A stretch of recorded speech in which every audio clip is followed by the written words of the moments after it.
Welcome back, listeners, to Mind Over Matter, the podcast where we explore the stories and strategies behind powerful transformations and overcoming life's greatest challenges. I'm your host, Sana, and today we are diving deep into the philosophy of Stoicism and the transformative power of sober method with none other than Massimo Rigotti. Listeners, Massimo is a celebrated author, addiction recovery advocate, and the creator of the groundbreaking sober method, which uses Stoic principles, self observation, behavior modification, execution of positive habits, and holistic restoration to inspire meaningful change.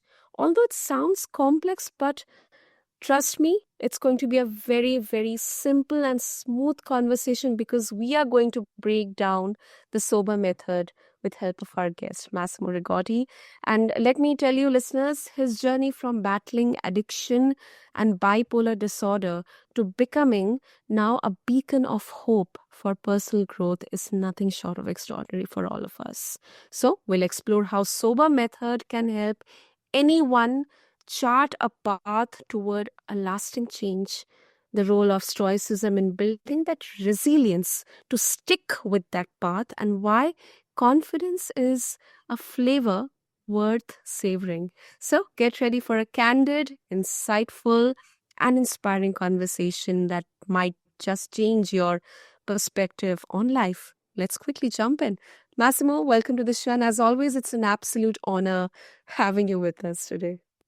Well, thank you so much for that fantastic introduction and the excitement behind everything that I'm working on, because I truly believe that sober method can change one's life given the opportunity and the consistency to carry out those goals in your own life.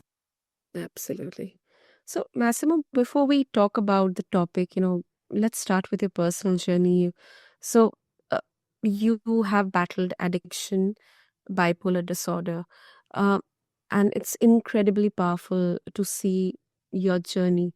Now you are inspiring others. So, what motivated you to create the sober method, and how Stoic philosophy plays a role in it?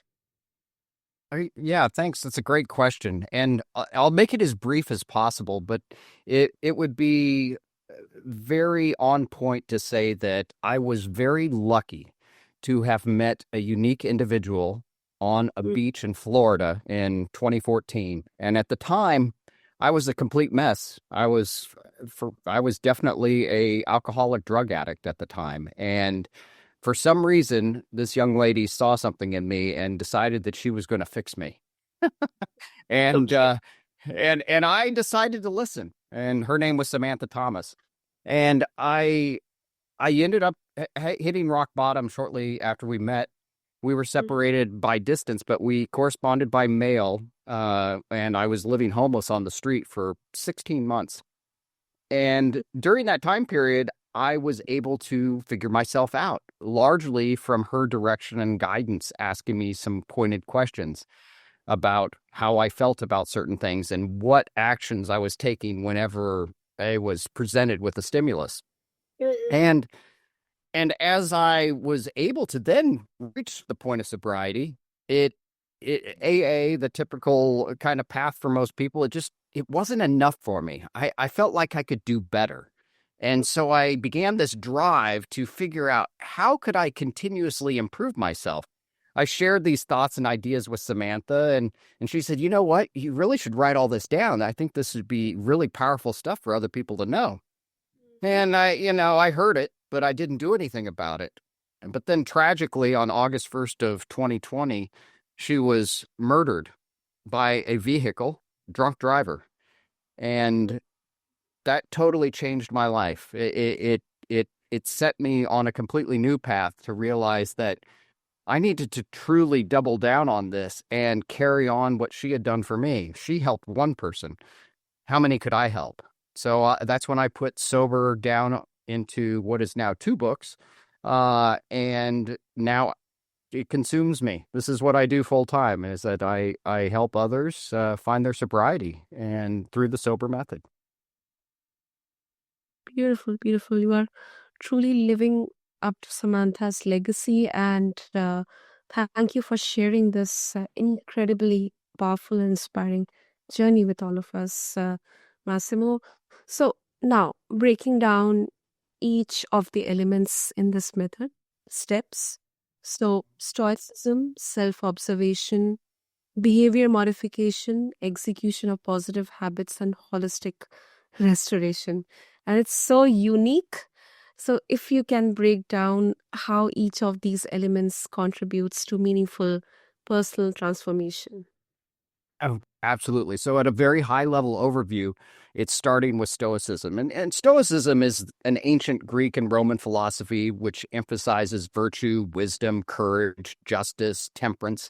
These are the fundamental keys in living a fulfilled life. And the sober method works by that being its bedrock. And so we start the journey by looking within, because that's where our challenges always lie. And one of the common misunderstandings that I address with people is that a lot of people think that Stoicism is a means of suppressing one's emotions. And being Stoic means I'm without emotions and very flat. But it's more about understanding and managing your emotions wisely, so that when you do express emotion, it is the true feeling of oneself. It is the characterization of the genuine person that you are, as opposed to some random outburst that comes from unregulated emotion, if that makes any sense. So that's where I'll come back to Stoicism here in a minute, because it's a very important point. But the next step of this is looking at how some aspect of your life is expressing itself in a negative way, whatever that might be. So you're observing that behavior. What does that look like in the real world? What is causing this behavior? Well, when this happens, then I do this. Okay, well, what should we do instead? And so looking at our stimulus and how we react to something. Somebody says something mean to you, and your immediate response is, oh, I need to have a drink, or, oh, I'm going to yell back at that person, or, oh, I'm going to run away. Whatever the reaction is, if that is the reaction you don't want, now we have to look at how we rewire it. And this is where we go into the behavior step of this. Okay, we know what our problem is. What is our behavior? This is the behavior I'm seeing. How could we change that for a more positive outcome? And so we map this out, we role play it out if possible, and then we move into the execution. Let's test it out in the real world. Let's find out if I can change my behavior the way I want to change it. By our new adapted strategy in our mind of how we're going to react to something. As we do this, sometimes I'd say it's about 50-50. Sometimes it works. Great, fantastic. Keep moving forward. Other times it doesn't. And you might stumble upon something else that you hadn't thought about. It's like, well, I reacted the way that should have a positive outcome, but instead I still got mad and I kicked a wall, and so that's not a positive. So you go back to the observe step and re-identify, and then move back into behavior and test again. And once you find that success, you move on to the restoration. And restoration of oneself goes back into some of the traditional 12-step programs where you're looking for the forgiveness and making amends and so on and so forth. So what I always stress in the process is looking at how the behavior you just corrected, how did that negatively impact somebody in your past? Reach out to them. Apologize for that behavior. You don't have to remake a relationship or make everything better, but at least put it in the past. So it's something that you no longer are consumed with. Like, man, I really messed up with that person 5 years ago. That eats at me. Well, fix it. Go and apologize for it, and then move on. Sometimes people aren't ready for the apology and they'll yell at you, but other times they'll accept it. But either way, you have pushed yourself into restoring that aspect of yourself. And then here's where it gets really unique. The sober method is a continuous improvement plan. So we go right back into Stoicism. We look at something else that is challenging in our mind, and then we observe that behavior and modify it and execute, and then we go through it again and again. I'm currently on my 129th run through the cycle. And I feel better every time I go through. And I'm in little minutia now of things that I want to correct about myself. But it's interesting that it is possible to constantly look at something that crops up. You know, you can't be anything but vigilant about yourself because we're ever changing. We have new people that enter our lives, things that come up, and then we find new ways that we express ourselves in ways that may not be positive. And so this gives us an opportunity to always be mindful and reflective upon ourselves to correct and make ourselves better. Quite comprehensive and thought-provoking. So, Massimo, some critics would say that Stoicism is outdated or overly rigid for addressing the complexities of modern addiction recovery. It can be, any kind of addiction. So, what would you say to someone who believes Stoic philosophy doesn't have a place in today's world? One of my chief arguments on this is that the way that we think has not changed, whether it's now or 1,000 years ago or 2,000 years ago when Stoicism was really beginning. The interaction between people is fundamentally the same. The way that our minds process information has remained relatively the same. The difference is that we now have a lot of ancillary things that impact our life every day, like devices and the internet and, everything that can constantly pull us away. And so I then would argue Stoicism is needed now more than ever because it's about pulling away the excess stimulus in your life and looking at just the bare minimums. What do I truly need? What will get me to the next step? And if you look at it that way, I think Stoicism still has great power. Yeah, I agree. I agree with you. And you emphasize the flavor of confidence. What does that mean to you, and how can someone struggling with self-doubt, they can start cultivating their own confidence? Well, I don't often share this, but the flavors of confidence actually derived, since I already brought her up, from a self-portrait that Samantha gave me before she died. And it was how she pictured herself, which was, it looks like this beautiful work of art. But if you come up very close, you realize that it's literally tens of thousands of little dots at different levels of impression and power that form this great picture. And the way she explained it to me, in truly what it is that we are made up of a bunch of little bits of confidence. And if we pull ourselves together, we're able to present as a functional person. But a lot of us really aren't that confident. If you would just blow the wind against a bunch of dots, it's just going to be a pile of dots, right? And so in order to find the true flavor of confidence that pulls you all together is what is that defining attribute within yourself that can pull your entire being into a focused and confident individual. And that plays back into the Stoicism. If you understand yourself, it's much easier to be confident and present yourself as a confident person. Makes sense. Makes sense. And your personal journey, it includes incredible highs and heartbreaking lows. How did you turn such pain into a driving force for change, especially when you lost Samantha? That's a fantastic question. It's been a long time since someone asked me a super difficult one, but this one classifies as a tough one. It wasn't easy. It really wasn't easy, but each day has become easier. And you're right. I was very blessed in the fact that I was highly successful. But then addiction grabbed a hold of me in my period of success, and then I lost everything, and then had to live in a way that most people never even dream of. And trying to figure out where your next meal is going to come from and whether or not you're going to freeze to death living on the street because it's 4 degrees outside.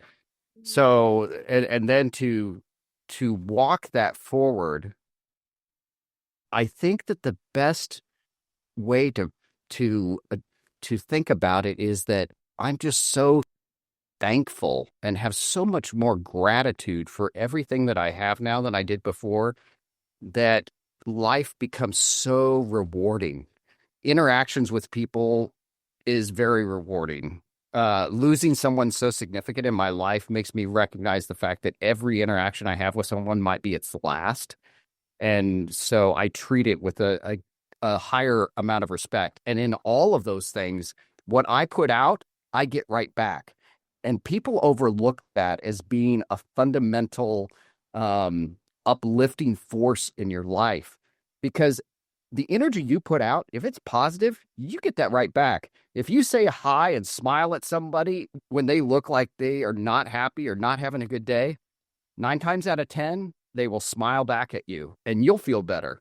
And they feel better too. And you've just spread that to other people. And so I think that's how I made it. That's how I continue to feel fantastic about everything that I'm doing, is because it's the energy I'm giving off it's just coming right back to me. Mm, rightfully said. Great. So before we wrap up, Massimo, for someone listening right now who feels stuck, overwhelmed, or they just want to give up, what's one practical step they can take today to start applying the sober method in their own life?